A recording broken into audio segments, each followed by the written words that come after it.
Meus amados, neste momento nós vamos continuar.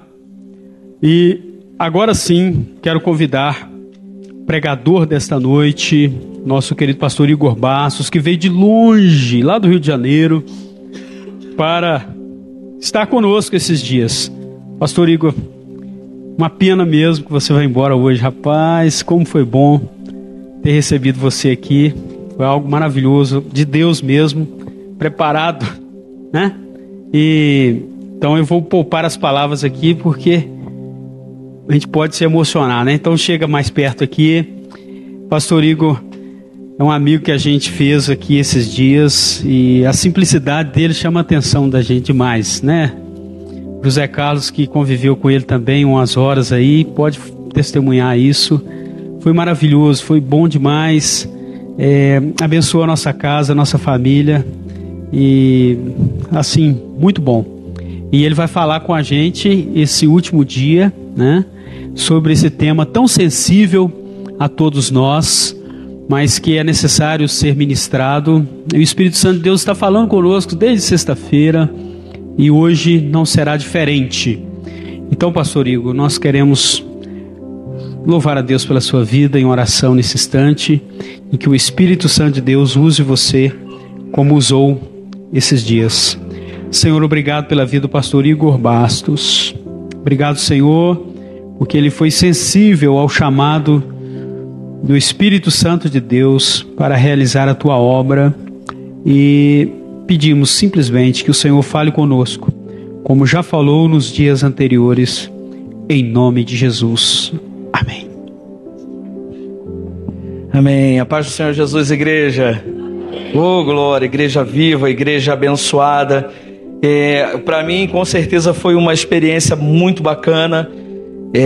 O estado de Minas é um estado que eu já visito bastante, né, em viagens missionárias, mas eu ia para outros municípios, né, e não tinha tido experiência aqui em Oliveira ainda, mas confesso para vocês que fiquei também impactado pelo amor de vocês, pela obra. Em todas as conversas que tive desde sexta-feira até o dia de hoje, pela manhã, me senti pertencente à família de todos. E quero externar, antes de começarmos essa palavra, a minha gratidão a cada um de vocês, de forma especial como igreja, por ter me recebido, né, um voto de confiança com certeza. Vim lá do estado do Rio de Janeiro para cá, com muitas expectativas, né, pastor? É um cara estranho, tatuado. Será que tem alguma coisa que preste para dar, né? Mas foi muito bacana a experiência de estar com vocês aqui. E eu louvo pela vida dessa igreja tão viva, né? E tão abençoadora. Me senti pertencente a esse rebanho. Quero agradecer também de forma especial, e preciso fazer assim, não menos importante do que a minha gratidão a você que está aqui como igreja, ao pastor Márcio e sua família, né? Irmã Leia, Isabela, um doce de menino, Tiago, né, que não me atrapalhou, quase não chorou, Tiago, né, eu dormi tranquilo, mas me receberam como um membro da família. Me senti em casa de verdade, irmãos. Inclusive Deus trabalha nos detalhes, e eu falei com a irmã, eu tenho muita dificuldade de dormir fora de casa, em todo lugar que eu vou que precisa dormir no local, eu tenho muita dificuldade.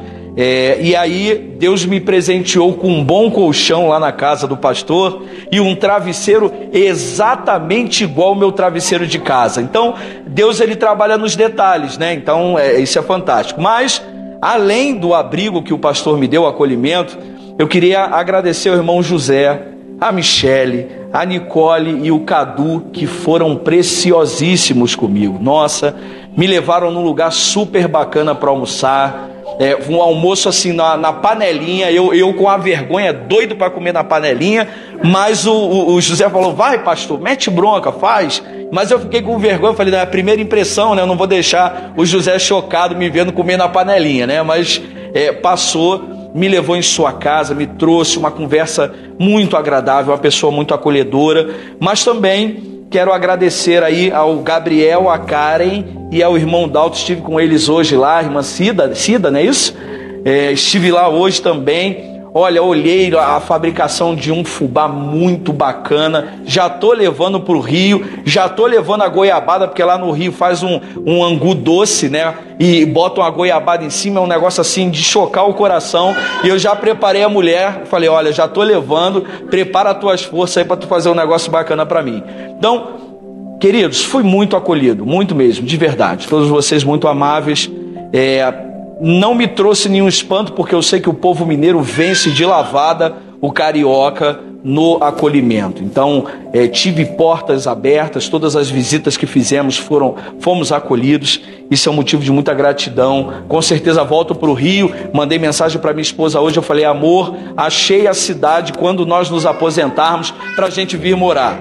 Então eu já deixei no currículo, nas minhas anotações para o futuro próximo, entendeu? Eu pretendo, com certeza, olhei, me levou em alguns lugares. O que tem de terreno por aí vazio, não está no gibi, então nem que eu venda o meu filho mais novo, eu vou conseguir comprar um terreno em Oliveira e eu vou, com certeza, morar aqui quando eu me aposentar. Gostei muito da cidade e gostei muito de vocês, com certeza vocês são únicos nessa obra aí, nesse acolhimento. Queridos, hoje nós vamos então encerrar. Hoje é o Dia Mundial de Prevenção ao Suicídio, dia 10 de setembro, né? Vale a pena a gente lembrar isso. E hoje eu quero encerrar, mas antes de encerrar também, Gabriel, você bota a foto da família. Eu vou novamente mostrar, alguns de vocês não viram a minha família. Essa é a minha família. O Lucas está aqui embaixo, 21 anos, meu filho mais novo, está formando aí professor de educação física. Está ao centro a minha filha Soraya, de 24 anos, né? Formada em turismo, agora está finalizando o seu curso de artes e será uma futura tatuadora, né? Vocês perceberam que eu gosto, então já tem membro da família tatuado. Não brigue comigo, eu sou um homem de Deus mesmo assim, tá, gente? Pode acreditar. E a minha esposa Patrícia, que eu sou casado com essa preta bonita há 26 anos e temos aí, graças a Deus, a graça do Senhor e a abundância de amor na nossa relação. Então essa é a minha família. Essa galera boa aí. Minha filha já não mora mais conosco, já é independente. O meu filho eu já estou orando, que eu já não estou querendo mais que ele more comigo mesmo, que ele seja independente igual a minha filha, para que eu possa ficar só eu e minha nega, né? Preciso curtir a vida, né, irmãos? Preciso curtir a vida, e a hora é essa, que eles já estão adultos. Eu vejo o casal com filho pequenininho, eu falei, ô Jesus, graças a Deus, o ministério eu já cumpri dessa parte, então agora é só curtir a vida e vamos que vamos, né? Abra sua Bíblia, e eu quero que você guarde aí aberta com você em Mateus, o Evangelho de Jesus segundo Mateus, no capítulo 6. Nós leremos alguns versículos dessa palavra, mas antes de nós lermos alguns versículos dessa palavra, eu gostaria de rapidamente relembrar os irmãos o que nós fizemos aí durante esses 3 dias, fechando no dia de hoje. No primeiro momento, no nosso primeiro encontro na sexta-feira, nós conversamos um pouco sobre a grande resposta de o que fazer, o que a igreja fazer frente ao suicídio. Conversamos um pouco sobre prevenção, trabalhamos lá a palavra de Atos 16, quando o apóstolo Paulo, encarcerado, preserva a vida do carcereiro do suicídio e o orienta espiritualmente quanto àquilo, levando conversão e salvação à vida daquele homem e restauração e paz de Deus a toda a sua família. Falamos um pouco ali sobre qual o caminho que nós precisamos para vencer, os desafios como igreja, como pessoa. Conversamos um pouco que esse caminho é construído primeiro entendendo, depois identificando e depois enfrentando efetivamente essa questão da prevenção ao suicídio. Então essa foi a nossa primeira palavra na sexta-feira acontecendo, e uma instrução da parte de Deus para nós. No segundo dia, que foi hoje pela manhã, nós conversamos então um pouquinho como lidar com o suicídio, sendo igreja, família e comunidade. Conversamos um pouco sobre o luto, né? Hoje de manhã, nessa ministração do luto, eu pude falar um pouquinho aquilo que acontece ao coração do enlutado quando ele sofre o padecimento por conta da perda de alguém significativo. Disse e reafirmo agora à noite, antes de começarmos, que a palavra não é superar a dor, mas ressignificar a dor. fomos instruídos nessa manhã que no processo do luto, horas nós somos orientados para a perda, onde nós choramos, onde nós expressamos o nosso luto de forma efetiva, onde nós visitamos o lugar da dor, mas também somos orientados a caminhar e direcionar o nosso olhar para a restauração, né? Onde nós exercitamos a nossa vida, colocamos em prática o amor, vamos à festa, retomamos a nossa caminhada de fé, de vida. Então nós percebemos que o ressignificar dentro do processo do luto é você estar aberto para viver dias difíceis, mas também dias alegres, dentro dessa perspectiva de não superar, mas dar um novo significado para aquela situação. Foi aonde nós falamos o seguinte: construímos uma vida juntos com aquela pessoa que partiu,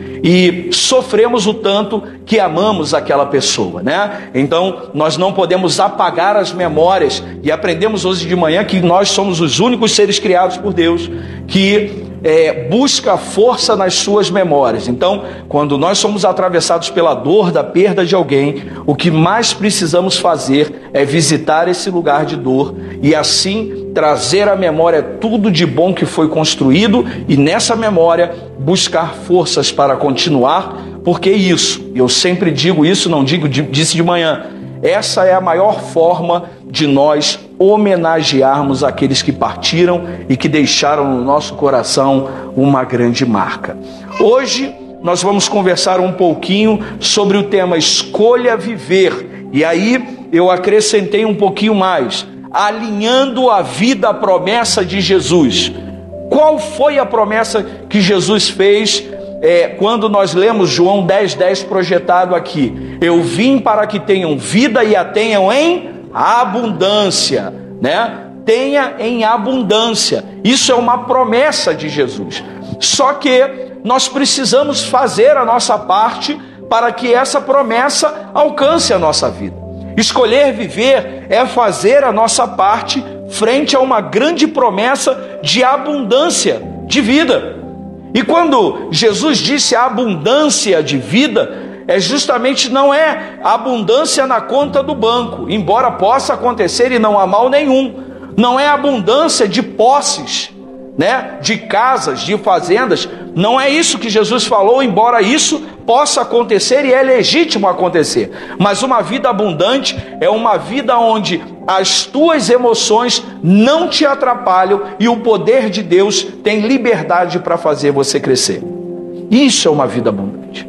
Quando a gente pensa numa vida abundante, é você ter a certeza que em meio à guerra que eu e você vivemos, guerra essa às vezes familiar, às vezes por conta de um problema, guerra emocional dentro de nós, dentro da nossa cabeça, dentro do nosso coração, embora vivamos uma guerra, podemos encontrar paz dentro dessa guerra. Isso é a postura de vida abundante que Jesus quer.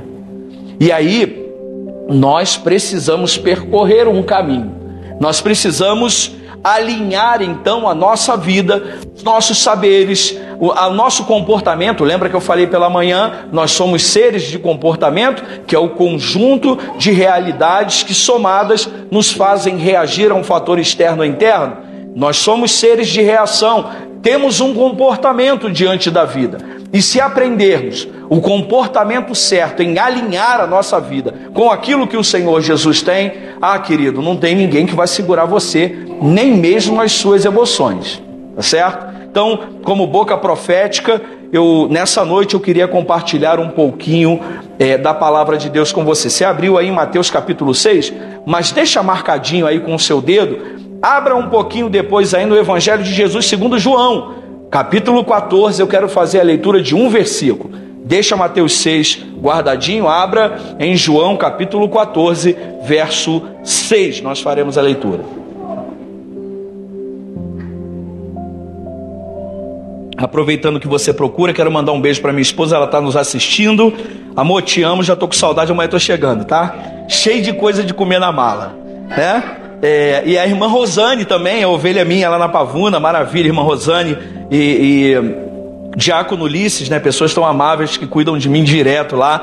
também na área gastronômica, porque eles dão pizza. Lá na Pavuna é pizza. Então a Rosane, que está nos assistindo com o Ulisses, foi fazer uma visita lá em casa, levou um croissant de queijo com goiabada. O queijo e a goiabada tá na minha vida direta, irmãos, pode acreditar. João capítulo 14, verso 6, Mateus 6, você deixa lá guardadinho, que a gente já vai usar já já. Olha, esse texto é um texto que eu gosto muito, porque é um texto onde Jesus está caminhando para o término da sua vida terrena, o cumprimento da promessa de Deus e o cumprimento de restauração e ressurreição do Messias.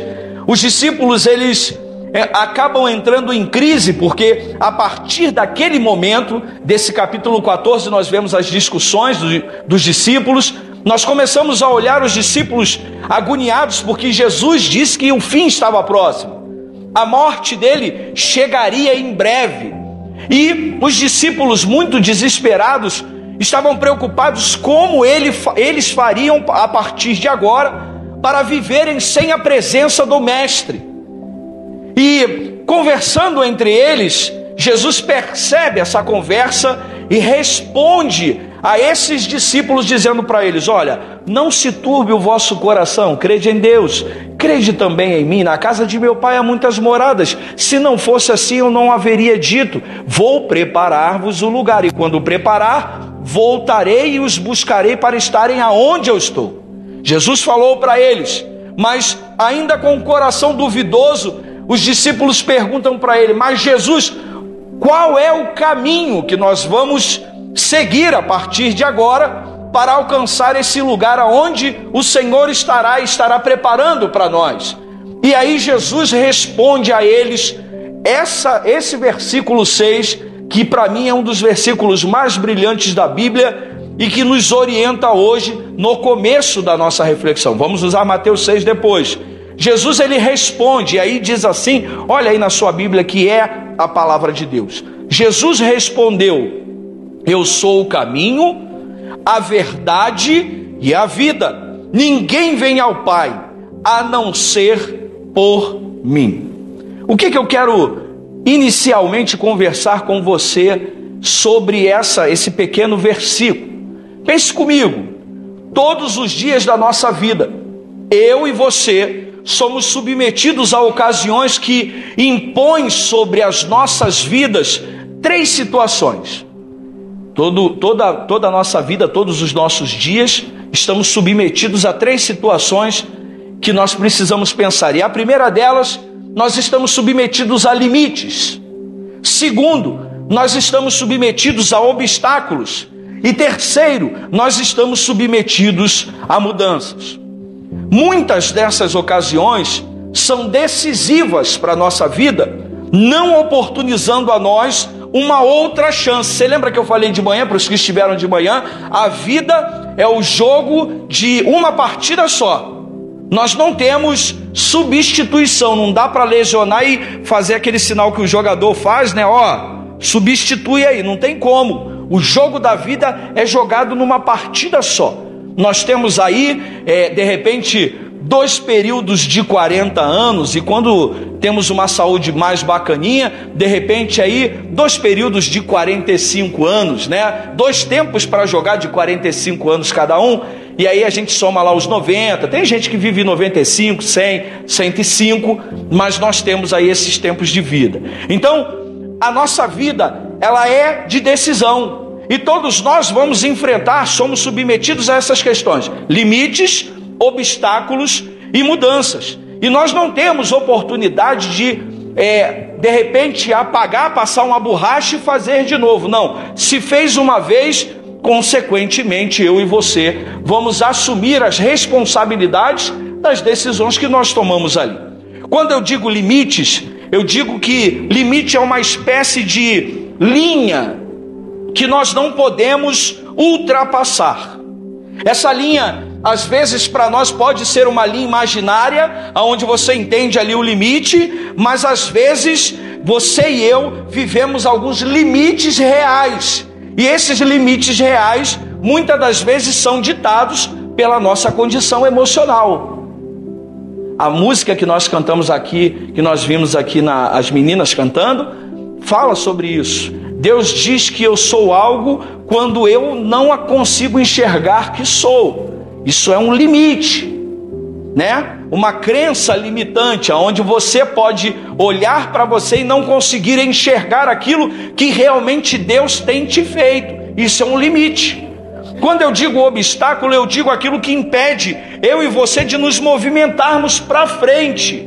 Porque o ser humano que constrói, que é edificado, ele sempre vai se movimentar para frente, não é andar para trás, né? Eu e você não somos caranguejo, caranguejo é quem anda para trás. Nós não somos caranguejo, nós fomos projetados para andar para frente. E aí, nós, ainda que tenhamos às vezes a condição de obstáculo de momentaneamente nos paralisar, nós precisamos nos empenhar na vida para que cada vez tenhamos mais oportunidade de vencer os obstáculos e assim transpassar as barreiras e enxergar o sol do outro lado, né?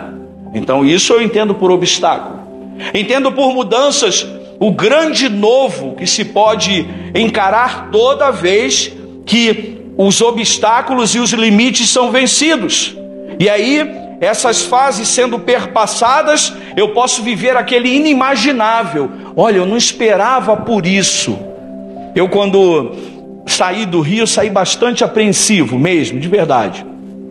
É sempre uma responsabilidade muito grande, seja ministrar para um ou para uma multidão como essa, seja para um ou para vários. Nós sempre temos uma responsabilidade muito grande, porque muitos de vocês e todos nós, como crentes em Jesus, buscamos na igreja, nas ministrações que aqui acontecem, refúgio e força para prosseguir. E eu fiquei pensando, Senhor, olha que responsabilidade. E orei ao Senhor, vocês também estiveram debaixo da minha intercessão e da intercessão da minha igreja também, para que tudo corresse bem. E nós fechamos hoje, graças a Deus, com o sobrenatural acontecendo aqui, não por minha presença, mas pura e simplesmente porque Deus já trabalha poderosamente nessa casa de oração, e você tem aberto o seu coração para esse Espírito trabalhar. Então, às vezes nós precisamos vencer os limites, os obstáculos para enxergar essa realidade. Então, nós somos submetidos a essa realidade naturalmente, e às vezes nós nos questionamos sobre as reais necessidades da vida e como que nós podemos alcançar a abundância proposta por Jesus. Eu às vezes me pergunto, Senhor, será que a abundância é isso que eu estou vivendo? É uma pergunta natural que eu e você podemos fazer. Às vezes nós enfrentamos tantos desafios, às vezes nós vemos perda de pessoas que nós tanto amamos e nos sentimos paralisados e perguntamos, Senhor, aonde está a vida abundante que tu prometeste? Mas hoje, foi como eu falei, eu vim aqui dizer para você, existe uma parte que cabe a cada um de nós, e isso precisa ser feito. E eu tenho certeza que hoje isso vai ser destravado no seu coração para que você alcance essa promessa de vida abundante do Senhor para você, para sua casa, para os seus projetos e para tudo o que você está envolvendo. Então, quando nós conseguimos compreender o que realmente é necessário na vida, nós, a partir de agora, precisamos então dar os passos em direção a isso, né? É como uma construção. Eu estava ouvindo alguém dizer... pastor, eu saí tarde da casa da minha mãe, não me recordo quem saí tarde da casa da minha mãe, mas antes de sair eu já tinha comprado o terreno, eu já tinha construído a casa, eu só me casei e fui para essa casa. Eu não tive transtorno para sair da casa da minha mãe. Planejamento, passos. Eu tenho um objetivo, mas eu preciso dar passos para alcançar esse objetivo. E é interessante que quando eu entendo que preciso dar passos, esse caminho ele com certeza fica mais claro diante de mim. E aí eu fico impressionado com a palavra de Deus, com a pessoa de Jesus, o quanto ele foi fantástico nessa passagem na terra e no registro e no poder que é derramado sobre mim e você por ele, na sua morte, na sua ressurreição. Eu fico apaixonado cada vez mais por Jesus, entendendo que se eu preciso ter uma visão clara, né, escolher viver, e em escolhendo viver, dar os passos, reais para o cumprimento dessa promessa na minha vida, eu consigo enxergar então que Jesus, de forma clara, deixa para mim as 3 maiores necessidades na vida do homem. Se você não sabia hoje, você vai saber. Existem 3 grandes necessidades na vida do homem que permite o homem começar a enxergar a sua vida de forma clara, de forma a entender os propósitos de Deus e facilitar e caminhar em direção à vida abundante que o Senhor tem. A vida, ela tem um propósito. A vida, ela tem uma necessidade. E Jesus caracterizou essa necessidade de 3 maneiras. E eu queria inicialmente dizer para vocês quais são essas 3 maneiras dentro desse versículo que nós lemos em João capítulo 14, no verso 6. Ele diz assim, segundo Jesus, a primeira maior necessidade do homem é justamente um caminho para seguir. O que que Jesus diz? Eu sou o caminho. É interessante que Jesus não diz para nós o seguinte, eu sou um caminho. Não, ele não é para aqueles que querem viver a vida abundante mais uma alternativa. E isso é importante eu destacar para você. Jesus não é um caminho, Jesus é o caminho. Jesus, para nós que queremos viver a vida abundante nele, não é mais um caminho que pode ser percorrido, mas ele é o único caminho a ser percorrido para alcançar uma vida abundante. E quando eu digo isso, eu não digo para você somente estar dentro de um cenário religioso, não. Porque eu conheço pessoas que às vezes frequentam a igreja, mas passam longe de Jesus. Você deve conhecer alguém assim também. Eu digo para você que passar e enxergar Jesus como o único caminho é você ter a alegria de quando chega nesse lugar aqui, por exemplo, você dê tudo aquilo que você tem, sem medida, sem economia. Quando você vai lá para a sua célula, compartilhar, criar relacionamento, você vive aquilo de forma integral, dá tudo que você tem. Então, Jesus, ele diz, eu sou o caminho. E aí, eu faço 3 perguntas para você nessa noite. Você sabe para onde você está indo? Dentro de tudo que nós conversamos, se você pudesse me responder hoje a essa pergunta, responda aí dentro de você, dentro do seu coração. Você sabe para onde você está indo? Tem gente que já viveu muito, tem gente que tem uma experiência fantástica, mas tem gente que, se pudesse me responder, está olhando para mim dizendo assim, pastor, não sei. Eu não sei para onde estou indo. Então você está empenhando uma força por um caminho que você nem sabe aonde é. Que caminho é? Aonde vai dar? Quais as recompensas desse caminho? E aí eu pergunto, a segunda pergunta para você, você sabe que rumo a sua vida está tomando? Durante esse percurso do caminho, você sabe em que rota a sua vida está? Isso é importante você fazer, pensar. Então por isso Jesus respondeu aos seus discípulos que estavam com a cabeça perturbada por conta da sua possível morte. Ele diz, olha, eu sou o caminho. É interessante que também na palavra de Deus, há muito tempo antes desse período do nascimento de Jesus, do desenvolvimento e também dos seus discípulos, o acompanhamento dos seus discípulos, Isaías 55 verso 8 nos diz assim, porque os meus pensamentos não são os vossos pensamentos, nem os vossos caminhos os meus caminhos. Jesus disse, olha, o caminho que você acredita que é o melhor caminho para você, esse não é o meu caminho. Eu sou o caminho.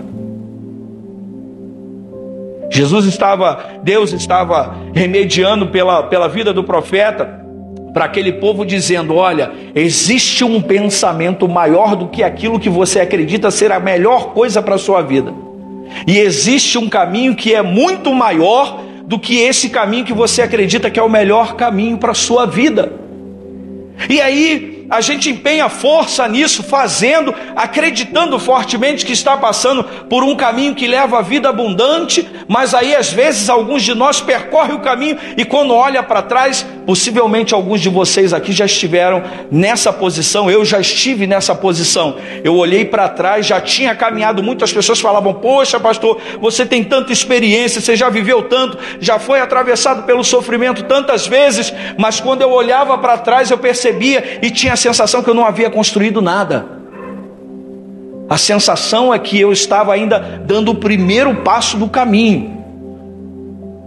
Então às vezes, por não sabermos para onde estamos indo, por não sabermos o rumo que a nossa vida está tomando, e por não sabermos a rota que os nossos pés estão percorrendo, nós gastamos força com aquilo que não precisa. Os caminhos de Deus, eles sempre são mais altos e mais perfeitos, enquanto os nossos podem parecer até direitos, mas sempre revelam grandes problemas. E aí o autor de Provérbios, em Provérbios 14:12, diz assim: há um caminho que ao homem parece direito, mas o fim dele conduz à morte. Então, como não conseguimos caminhar sozinho, andar por conta própria no caminho perfeito, Deus prepara alguém para nos pegar pela mão, que só precisa ser estendida. Então às vezes a gente pensa assim, olha, eu vou precisar comprar um tênis novo para andar pelo caminho, é com roupa de educação física que eu vou ter que fazer o caminho, eu preciso levar aquela mochilinha que tem um canudinho para eu tomar água. Não, você não precisa se preocupar com nada disso, com o que você vai levar no caminho. Você só precisa estender a mão e dizer, olha, eu quero que o caminho caminhe comigo. Meio louco, né? Que o caminho comigo. Olha, é quase uma filosofia. Anota aí que isso aí vai dar dinheiro no futuro, né? Mas nós precisamos só estender a mão. Pastor, eu preciso fazer alguma coisa grandiosa, eu preciso abdicar de imediato. Não, você precisa só de uma coisa: estenda as suas mãos, para que o caminho caminhe com você, porque o restante, ao longo do caminho e da trajetória que você vai fazer, ele vai deixar claro para você aquilo que você precisa deixar, aquilo que de repente vai ser bagagem excessiva para percorrer esse caminho que é Ele. Então só estenda as mãos e vá. Mas Jesus, ele então deixa a segunda maior necessidade que o homem tem para dar sentido à sua vida, para aquele que escolhe viver, para aquele que deseja ter a vida abundante prometida por Jesus. Jesus deixa claro a segunda maior necessidade, que é justamente uma verdade para crer. Se eu tenho um caminho, e ele é o caminho, eu a partir de agora preciso de uma verdade. E o que é essa verdade? Eu digo para você que ninguém consegue caminhar sem uma verdade na sua vida. E essa verdade não é a verdade que o mundo oferece, não é uma verdade que a filosofia oferece, que a ideologia oferece, que a religião oferece, que o mundo oferece. Não é essa verdade. Essa verdade é uma verdade que Jesus oferece. E essa verdade é uma verdade que não está corrompida para o suprimento das nossas necessidades temporais, mas que está totalmente vinculada às nossas reais necessidades eternas. Eternas. A necessidade de uma verdade para crer. Nós precisamos entender que Jesus não é uma crença, não é uma filosofia, não é uma religião. Ele é uma pessoa com a qual nós nos relacionamos de forma autêntica, porque Ele é autêntico e real. Ele é uma pessoa. Ele mesmo disse: conhecereis a verdade, e a verdade o quê? Vos libertará. Essa verdade é uma verdade que liberta dos grilhões do medo, dos grilhões do desequilíbrio, dos grilhões do desejo de abandonar essa vida que às vezes parece pesada demais. Então, conhecer a Jesus é ser liberto por Ele, e todos nós precisamos de uma verdade para crer e por ela sermos libertos. E essa verdade não é a minha verdade. Não são meias verdades que o mundo oferece. É Jesus, é a pessoa de Jesus. E à medida que crermos nessa verdade, somos libertos e começamos a enxergar aquilo que precisamos fazer da nossa vida.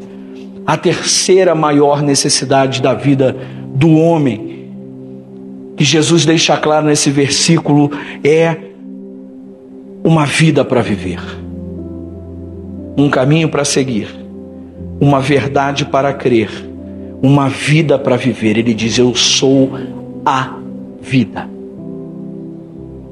E outro texto ele diz, conforme nós vemos aqui, o texto de João 10:10, ele diz que veio para que nós tenhamos vida e a tenhamos em abundância. Jesus, ele pode oferecer vida, porque ele mesmo é a própria vida. E aí eu digo para você, se sua necessidade é uma vida para viver, Jesus é essa vida que eu e você precisamos viver. A nossa vida às vezes não tem sentido, Nós às vezes olhamos para esse projeto de vida que temos no nosso coração e às vezes temos dores, dúvidas, confusões. Como eu falei, às vezes nós até já demos o primeiro passo, já estamos no caminho, mas olhamos para trás e acreditamos que não construímos nada. Justamente porque nós precisamos disso que Jesus deixou por base: um caminho para seguir, uma verdade para crer, uma vida para ser vivida. Só que, como eu disse, nós estamos no processo de alinhamento da nossa vida com a promessa de Jesus para uma vida abundante. E aí surge então, entendendo as maiores necessidades do homem, minha e sua, nós a partir de agora pensamos em uma outra pergunta que também norteia o nosso alinhamento com a promessa de Jesus: o que nós precisamos fazer para alinhar a vida ao que Jesus ensina sobre a abundância? Eu disse para você, nós temos 3 grandes necessidades reveladas por Jesus.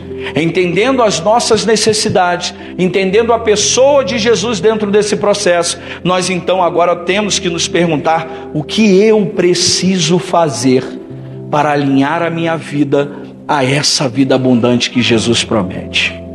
E aí, como todo bom batista, o sermão tem introdução, ponto 1, 2 e 3, desenvolvimento, ponto 1, 2 e 3, conclusão e aplicação, Batista, eu sou batista também, demais, dá conta.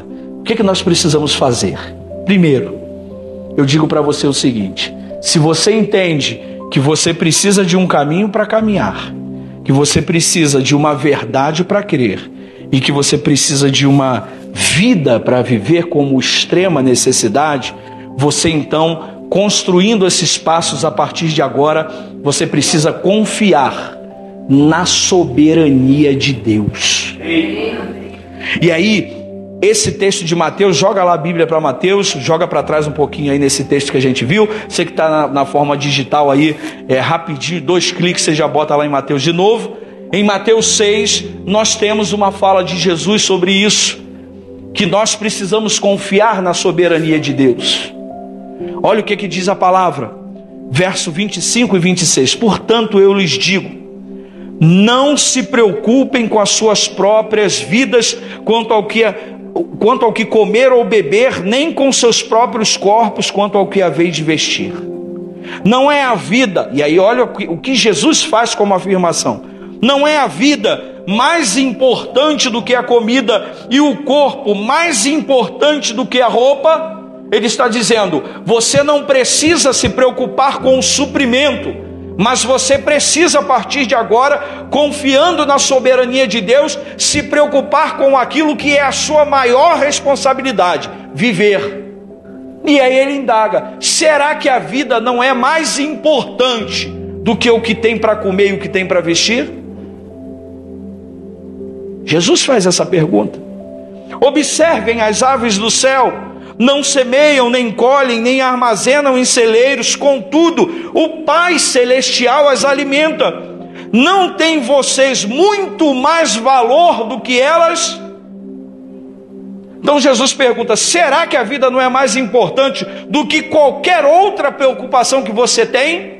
Olha a volta aí de vocês, percebam a natureza e os pássaros. Então, percebendo, será, vendo o cuidado de Deus, que vocês não são mais importantes do que as aves do céu? Precisamos confiar. Jesus, ele destaca, a soberania de Deus sobre tudo. Ele nos lembra que não devemos nos preocupar com a nossa vida, pois Deus é quem nos sustenta. Então, o primeiro passo que eu preciso dar, entendendo as minhas 3 maiores necessidades, é confiar em Deus, confiar na soberania de Deus, confiar que Deus pode me libertar, confiar que Deus pode me trazer paz em meio a esse luto que tanto dói e me consome.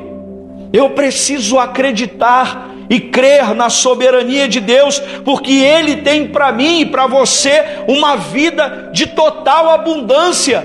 Mas para viver abundância, precisamos antes viver confiança.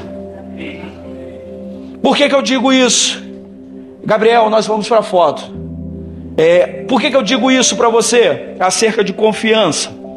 Eu cheguei aqui e falei para o pastor falou assim para mim: Igor, tem que contar, enfia esse negócio aí no meio do que você preparou, porque você vai ter que falar esse negócio aí. Por que eu falo em confiança total? Eu conhecia Deus, era um crente em Jesus e tinha recém aceitado Jesus. Estava, vamos pensar aí, com 8 anos de convertido. Tem alguém com 8 anos de conversão aqui? 8 anos? Tem alguém com 8 anos? Tem? Menos ou mais? 8 anos? Ótimo. Já atingi vocês, hein? Olha aí, olha a responsabilidade. Eu estava com aproximadamente 8 anos de conversão e foi entregue a mim uma promessa de que eu seria um pastor. E eu falei: meu Deus, 8 anos de crente e já ser pastor, ô cruz, né? Não queria esse negócio, não dá para ser outra coisa não? Engenheiro, jogador de futebol, sei lá, qualquer outra coisa. E aí Jesus: não, vai ser pastor. Eu falei: ah, meu Deus, estou com 8 anos, muita coisa para fazer nessa vida. Ah, meu Deus, eu vou sofrer. E sofri mesmo. E aí, acompanhado dessa promessa de que eu me tornaria um servo do Senhor, um ministro do Evangelho, a pessoa que conversou comigo disse assim para mim: cara, você vai precisar confiar em Deus e viver uma experiência que quase ninguém vai viver. Essa experiência é só sua. Você vai aprender a confiar no Deus que você vai começar a pregar quando o pastor for. Então você imagina, o negócio ainda estava muito no começo para acontecer, só na imaginação daquela irmã que conversou comigo, sendo direcionada pelo Senhor. Eu aprendi a confiar num processo de 5 anos de doença, aonde nos 5 anos de doença, do pescoço para baixo, eu fiquei sem movimento algum por conta de uma doença autoimune. 5 anos tetraplégico por conta de uma doença autoimune. A menina falou comigo no começo do ano de 2003. Em 2008 ela me encontrou de novo e falou assim: olha, não esquece daquela promessa que foi feita a você não, hein? O teu caminho está começando e agora vai começar de verdade. O que aconteceu? No meio do ano apareceu uma mancha no meu pé e através dessa mancha a doença se desenvolveu. 3 meses depois eu já estava com as minhas articulações extremamente inflamadas. E graças a Deus eu conheci 2 fisioterapeutas aqui, nesse final de semana. Então se der ruim é eles que vão consertar de novo. E aí apareceu a manchinha e começou então a desenvolver aquilo que a gente... Tem alguém da saúde aí? Da saúde, que trabalha na saúde? Tem alguém, enfermeiro, médico ali da saúde? Comecei a desenvolver então uma celulite bacteriana na feridinha que apareceu no meu pé por conta de uma artrite psoriase, que é o nome da doença, Doença muito comum. A psoríase dá por conta de estresse, E eu, uma pessoa tranquila e calma, sem estresse nenhum, contraí esse negócio aí. E a partir desse momento aqui, eu comecei a viver a real dependência de Deus, confiar em Deus. Mas não era qualquer confiança. A confiança era a seguinte: eu precisava fazer um tratamento, e esse tratamento, cada injeção era R$7.000, e eu tomava 3 injeções por semana.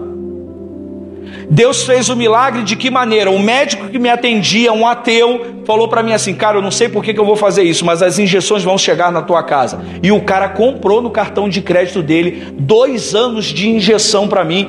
Faz as contas aí, eu acho que passa ou chega perto de R$100.000, tendo essas 3 injeções no valor de R$8.000 por semana. Um homem que não cria em Deus, abriu a porta. E aí eu falei, é amostra grátis, né? A gente que trabalha na saúde sabe que tem amostra. Pô, é amostra grátis. Ele meteu um adesivo em cima e mandou. Não, vinha a nota fiscal com o nomezinho dele lá, compra à vista no cartão, tal. Bem bacana. Deus abriu a porta e falou para mim, continua confiando porque a coisa vai ficar pior. E ficou pior. Pode passar, Gabriel. Eu vou passar bem rapidinho. Aí começou, pode passar, Gabriel. Isso, olha que legal, pé bonito, né? Pé que calça um tênis fácil, né? Olha que maravilha. Pode passar, Gabriel. Olha lá que maravilha. Isso foi em um dos pés, né? O pé direito. Pode passar, Gabriel. Olha como é que ficou os meus pés. Pode passar. Essa é a última, Gabriel? Tem mais uma? Mais uma só então, por favor. Olha como ficou. Pode tirar essa coisa horrorosa, pronto. E aí o Senhor falou para mim, você vai ter que confiar. Ele começou a manifestar o poder dele através dos remédios. Mas só que não era só isso. Eu tinha que estar pelo menos 4 vezes no hospital por semana. Fazia 3 curativos por dia na unidade de saúde. Eu ficava por quê? Porque a partir dessa celulite bacteriana, a coisa agravou, fiz uma sepse, as minhas 2 pernas necrosaram até a altura do joelho. Eu não tenho marca nenhuma, a não ser as tatuagens que eu tenho na perna, tá, gente? E aí, o Senhor falou, vai ficar pior. E eu, pescoço para baixo, sem movimento, o corpo inflamadíssimo, as coisas, a medicina não conseguia dar respostas viáveis de tratamento. E aí, começou então a minha esposa, manicure, trabalhando de manicure. Embora manicure seja rica igual pedreiro, não sustentou tudo, era mais de R$ 1.500 por semana que a gente gastava de transporte, não é carro de Uber não, transporte era metrô Rio, ela comigo nas costas dela descendo, a gente mora a 700 metros da estação, ela descendo comigo nas costas, indo e voltando do hospital todos os dias quase da semana, curativos em cima de curativos, remédios em cima de remédios, além das injeções, e aí o dinheiro não sustentava, nós começamos a passar dificuldade. A igreja chegou junto, mas a igreja não podia fazer tudo. Nós nunca conseguimos fazer tudo por alguém que padece. Nós sempre temos um limite de fazer. E aí, o que aconteceu? A igreja chegou no seu limite de fazer. E dos 5 anos eu vivi os 2 últimos anos sendo sustentados por pessoas que eu nunca vi na vida. E de que maneira? À noite nós orávamos, 8 horas da noite, pedindo a Deus que providenciasse a comida do dia seguinte. Quando chegava 11 horas da manhã do dia seguinte, batia alguém lá em casa e dizia assim, ô Igor, você é o Igor? Mandaram entregar aqui. Vinha 1 quilo de arroz, 1 quilo de feijão e 1 quilo de bife. 1 quilo de bife tinha 8 bifes. Nossa família, você viu que nós somos 4, né? O que você deduz com 8 bifes? Você comia o quê? Cada um comia um de manhã, depois cada um comia um de noite e tinha que fazer o que de novo? Orar para o dia seguinte ter. Foi assim durante 2 anos. Nos primeiros dias, os conhecidos abençoaram. Depois chegava mototáxi, né? Dizendo que minha esposa perguntava, diz aí quem foi que mandou. Não, eu não posso dizer não, a pessoa pediu sigilo. Foi assim durante 2 anos, você já imaginou, 2 vezes 365 dias, todos os dias orando, pedindo a Deus a comida do dia seguinte, e Deus sustentando e amparando. Confiar em Deus. Estou dizendo que eu sou melhor não, estou dizendo a minha experiência, tá bom? Eu confiei no Senhor, foi facinho, eu ficava só com a perna cruzada lá esperando, sem chorar. Não, é só orar que vai aparecer. Não, não é. Confiar dói. Confiar às vezes traz dúvida ao nosso coração, e eu ficava apreensivo. A minha filha falava assim, pai, acabou o leite. Eu falei, minha filha, é só orar, vamos orar. Orava e no dia seguinte, às vezes, quando ela orava como criança, vinha o arroz, o feijão, o bife e uma caixa de leite. E eu vou dizer para vocês, durante esses 2 anos, eu comi carne da melhor qualidade, que hoje, trabalhando igual um danado, eu não consigo comer. Confiar. Confiar, literalmente. Nós precisamos confiar na soberania de Deus, de que Ele vai restaurar. Esse problema ele nunca será maior do que Deus. Essa dor ela nunca será maior do que Deus. Essa necessidade nunca será maior do que Deus. Então por que as coisas ainda não mudaram? Porque de repente você ainda não confiou de todo o coração. Só isso, assim. Quando eu entendi que precisava confiar, eu vi o milagre acontecer dia após dia, assim, de forma sobrenatural. E vocês viram como eu fiquei. A minha esposa sofria. A minha filha pequenininha falava assim: pai, não morre hoje não, deixa eu voltar da escola para o senhor morrer. A minha filha me pedia isso todos os dias quando saía para a escola. Ela tinha medo de chegar em casa e ter a notícia de que o pai havia morrido. E quando, fechando esse processo, quando nós chegamos lá na sala, no centro cirúrgico, preparado, eu senti o médico anestesista encostar em mim, aí falei com ele: doutor, eu senti o senhor me tocar. Ele falou: cara, isso aí é efeito psicológico, você não tem mais, está constatado, tem ressonância, tem vários tipos de exame que você fez, mostra que você não tem realmente, você perdeu completamente a ação do pescoço para baixo. Eu falei: doutor, pelo amor de Deus, eu senti você me tocar. E ele falou: vamos fazer o seguinte, vamos voltar. Me tirou do centro cirúrgico, me botou para a enfermaria novamente. E aí falou com a equipe médica, eram 27 médicos que cuidavam de mim na época, durante esses 5 anos, porque eu era um caso raro dentro do processo. Você sabe que com crente é assim, né? Só acontece aquela coisa quando diz assim, ó, 1 em 1 milhão, você tem quase certeza que esse 1 é você, né? Eu esses dias fui fazer exame de vista e está lá: 1 em 220 mil pessoas morrem com esse exame. Aí eu olhei para minha esposa e falei: amor, eu sabe que eu te amo, né? Se der ruim, é que a gente costuma ser o 1 nos 220 mil pessoas que morreram, que não morreram no exame. Então, nós precisamos confiar. O cara tocou em mim, ele me mandou de volta. O psicólogo veio conversar comigo: ô Igor, você está com algum problema emocional, você deve estar sofrendo, porque vai perder as 2 pernas. E antes da notícia da amputação, tinha vindo a notícia que eu só teria mais 6 meses, porque por ter uma sepse eu ia amputando, né, os membros inferiores, os membros superiores, até não ter mais saúde para morrer. E aí fizemos, eu me despedi dos meus amigos, a minha esposa me levou em alguns pontos turísticos na cama, eu vivi aquilo ali, fizemos almoço, eu me despedi dos meus filhos, eu pedi a Deus a morte. Eu falei para Deus: Senhor, me leva, porque eu estou sendo uma vergonha, um peso para minha família. Me despedi da minha família. Você imagina, eu ali estava aí quando o processo da doença começou, com 29 anos, 28 anos. Eu pedi para morrer, porque eu estava sendo um peso. E aí o que Deus faz? Deus não mata, porque Deus tem uma promessa para cumprir, uma vida abundante para fornecer. E aí também tem que se cumprir aquilo que foi falado: você vai pregar, mas primeiro você precisa conhecer. E aí o que acontece? Eu passo pelo processo, me mandam para casa, e durante 15 dias eu vi a palavra lá de Ezequiel, no Vale dos Ossos Secos, acontecer comigo. O que não tinha carne, o que já era só aquela perna igual uma ameixa, né, seca, que a necrose fica igual uma ameixa, preto, né, aquela perna escurecida, né, sem vida, aquilo foi inflando, e começou a ser reconstruído as minhas pernas. Passei pelo processo de reabilitação, de andar, de aprender a comer, e eu não sabia que era uma alegria poder amarrar o cadarço do tênis. Confiança. Às vezes a gente não sabe o porquê a dor chegou na nossa casa e no nosso coração, mas Deus sabe. O que cabe em você é confiar e entregar essa possibilidade a Ele.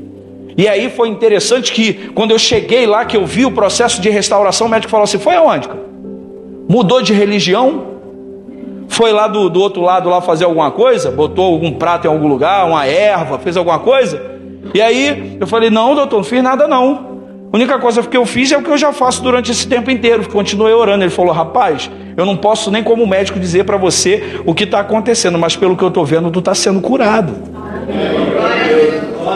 E aí eu falei: glória a Deus. Deus às vezes nos leva na profundidade dos vales para nos fazer entender e saborear a vida o suficiente para saber viver no alto dos montes. Não se esquece disso.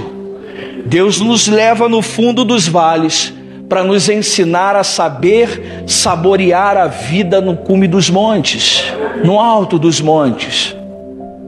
E aí, por que as pessoas às vezes falam assim: pastor, tu encarou o desafio, né, de vir?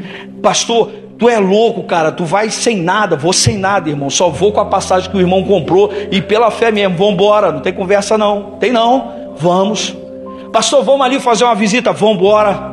Pastor, vamos ali no hospital? Vamos. Pô, pastor, não tinha nada melhor do que o cemitério para o senhor fazer, não. Tanta coisa bacana para fazer aí. Eu tô lá, irmão, tô lá. Por quê? Porque eu vi o milagre de Deus. De repente, eu digo para você, e não se condene por isso, você ainda não está conseguindo enxergar essa vida abundante, porque você ainda não confiou de todo o coração e com a abundância de confiança necessária para alcançar essa vida abundante de Jesus. Segunda coisa que Jesus deixa claro para nós é que nós precisamos nos libertar da ansiedade. E aí olha o que ele diz, de 27 ao 30 de Mateus 6. Quem de vocês, por mais que se preocupe, pode acrescentar uma hora que seja a sua vida? Por que vocês se preocupam com roupas? Vejam como crescem os lírios do campo. Eles não trabalham, nem tecem. Contudo, eu lhes digo que nem Salomão em toda a sua glória vestiu-se como um deles. Se Deus veste assim a erva do campo que existe hoje e amanhã é lançada no fogo, não vestirá muito mais a vocês, homens de pequena fé? Jesus continua dizendo: olha, não te preocupa, confia. Confiança é diferente de ansiedade. Não te preocupa. Lembra que eu falei de estender a mão? Não se preocupa com o que você precisa levar para o caminho. Eu vi, irmão. E aí o pastor, até quando nós desembarcamos lá no carro do José, o pastor falou assim: é só essa malinha aí, pastor? Eu falei: pô, pastor, carioca toma banho de 4 em 4 dias, então não precisa levar muita roupa. Mas confia. Entenda que Jesus, Ele quer, Deus quer de nós a liberdade dessa ansiedade de nos preocupar com o futuro. Ah, se eu confiar, o que vai acontecer? Não te preocupe, irmão. Confia. Não seja ansioso a ponto de atrapalhar Jesus nesse processo. Jesus nos mostra a inutilidade de nós nos preocuparmos com o futuro, especialmente quando se trata a respeito do suprimento da nossa vida. Irmão, é inútil, você vai gastar tempo se preocupando. Vai gastar tempo se preocupando.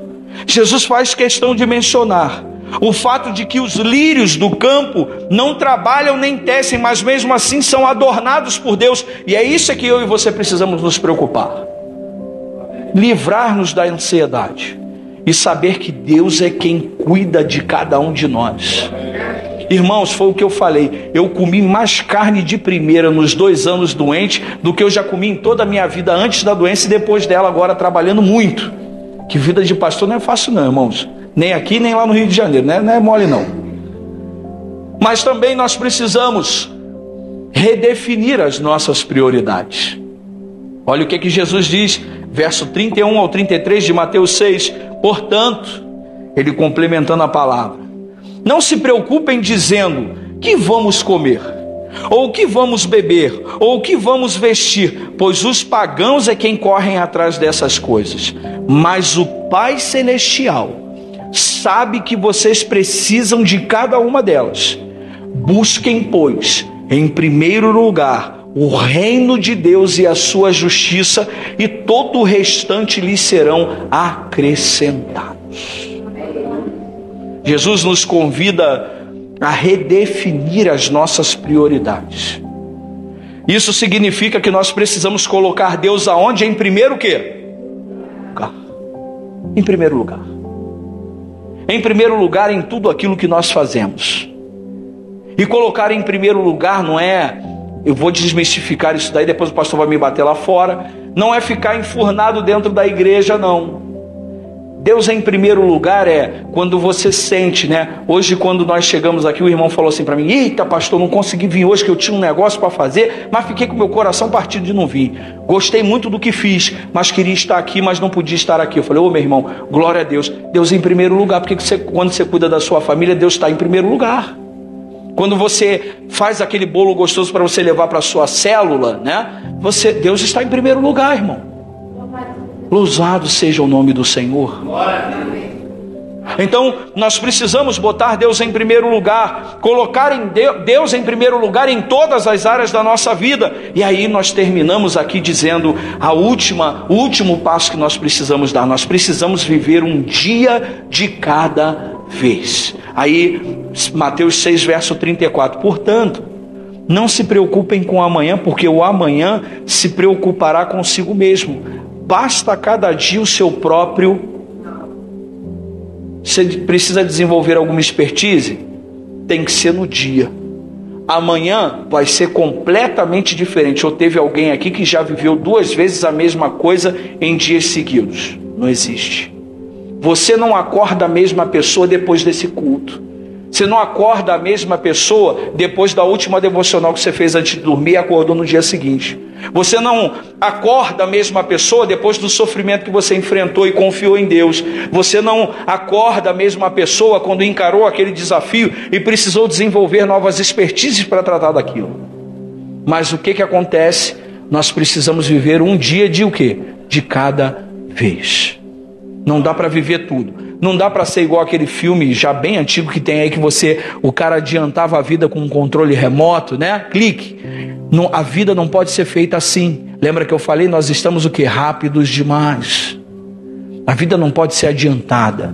Ela tem que ser vivida e vivida um dia de cada vez. E Jesus faz questão de dizer que basta a cada dia o seu próprio mal. Ele nos lembra que cada dia tem as suas próprias preocupações e desafios e que nós devemos nos concentrar na vida plenamente. Não é nos preocuparmos com aquilo que nos cerca, com aquilo que precisamos, é nos preocuparmos em cuidar daquilo que habita o nosso ser, dentro de nós, o sopro de vida que Ele deu, esses sentimentos, essas emoções, essa pessoa que abriga esse corpo aí que está vivo hoje. É isso que a gente precisa preocupar. Então, escolher viver é entender as 3 necessidades conforme nós falamos e entender que nós precisamos dar esses passos que nós colocamos aqui. Precisamos confiar na soberania de Deus, precisamos nos libertar da ansiedade, precisamos redefinir as nossas prioridades e precisamos viver um dia de cada vez. Eu sei que é difícil, eu não estou dizendo que vai ser fácil, mas o dono da vida está com a gente. Você já parou para pensar nisso? O dono da vida está com você. E aí de repente você está aqui nessa noite falando assim para mim: mas pastor, pastor, é porque você não está sentindo a dor que eu estou sentindo de perder alguém tão importante. Eu sei, eu já perdi gente muito importante.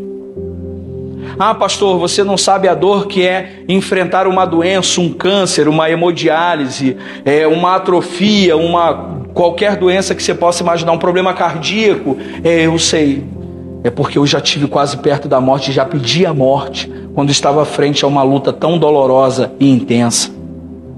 De repente você vai dizer para mim: pastor, mas você não sabe o que é ter essa depressão, estar assim, ser rejeitado, as pessoas olharem e acreditarem que eu não tenho Deus no meu coração porque eu estou sofrendo. Eu posso assegurar para você que eu também sei.